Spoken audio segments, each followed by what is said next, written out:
You know, one of the things we dealt with this summer was West Nile virus. In fact, Dallas was the epicenter of this disease for the area.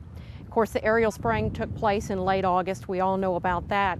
And that helps some, but it's not going to get rid of the disease. In fact, this disease is here to stay. It's not going to go away. So what we need to do is protect ourselves and our property.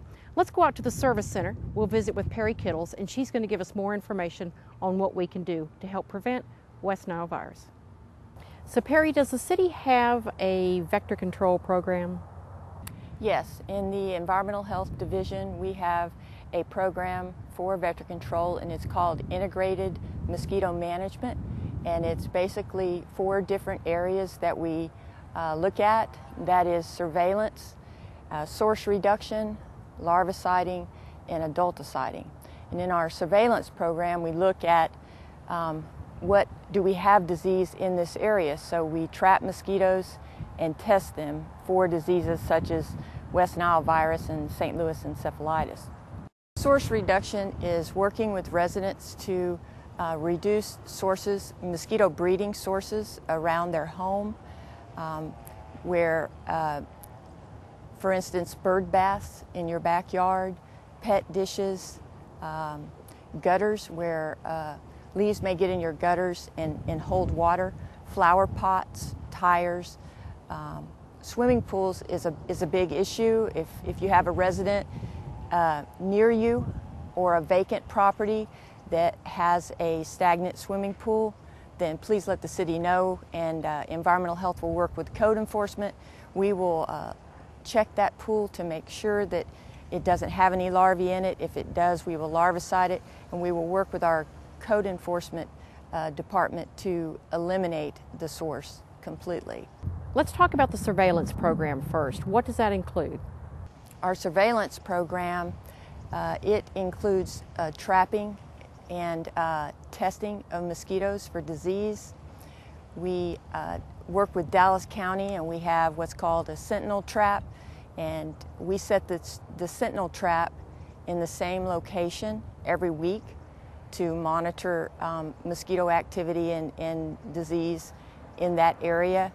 And then our other traps, sometimes 4 to 5 traps, we set in different areas around the city based on citizens calling us and requesting a trap in their neighborhood because they have an unusual amount of mosquitoes in their area. So we will trap at a resident's request as well.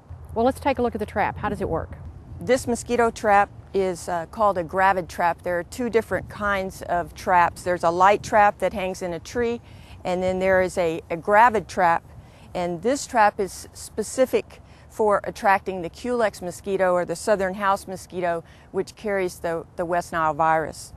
What happens is we manufacture a water that goes in this pan, and it is a stagnant water, and we place the trap in culverts or areas where standing water already exists.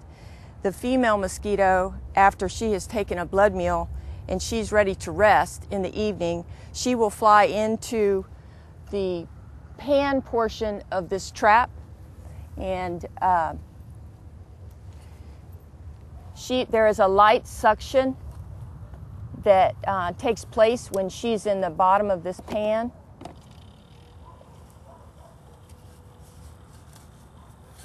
These batteries run a small fan that's in there, and the female mosquito will get sucked up into the net.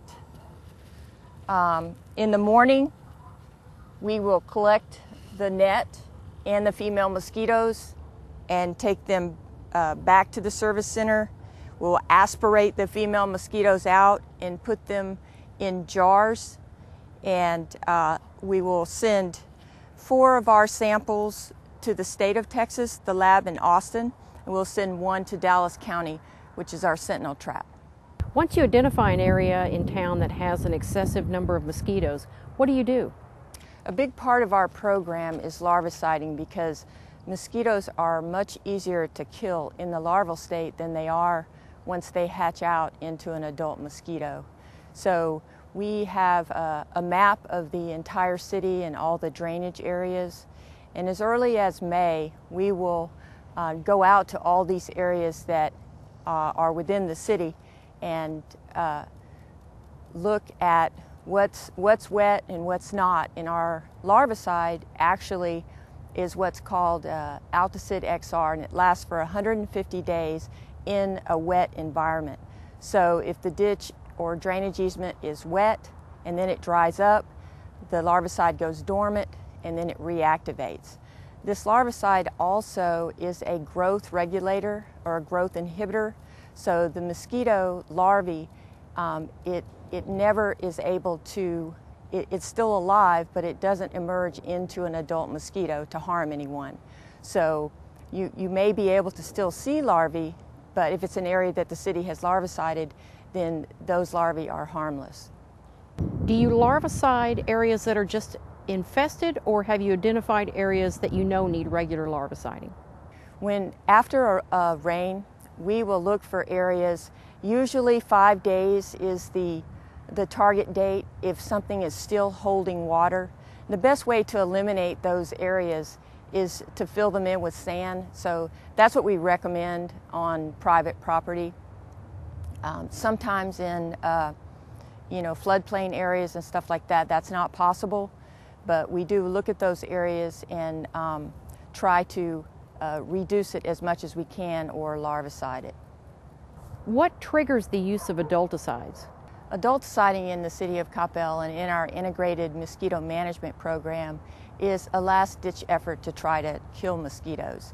If we're not able to kill them with source reduction, eliminating their breeding sites, and with larvicide, then once we have set a trap and we get a positive mosquito pool, then that triggers adulticiding in an area a half-mile radius of the identified trap.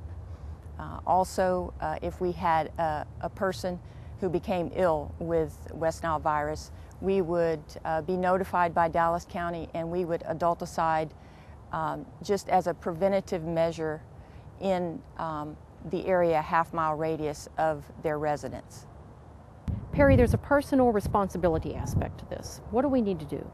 As a resident, we are asking everyone to please practice the 4 Ds. And that's wearing insect repellent when you go outside with DEET that contains DEET. It makes the repellent last longer. It repels mosquitoes longer. Dress if you're going to be outside, dress in long sleeves and long pants to also repel mosquitoes. Try to stay indoors at dusk and dawn, and try to reduce the sources around your home by draining them. That would help us tremendously. Is West Nile virus here to stay? Yes, West Nile virus is here to stay. It is endemic to the United States, and the best thing that we can do every year in the city of Coppell is for the city to continue to practice their integrated mosquito management program and for residents to continue to practice the 4 Ds.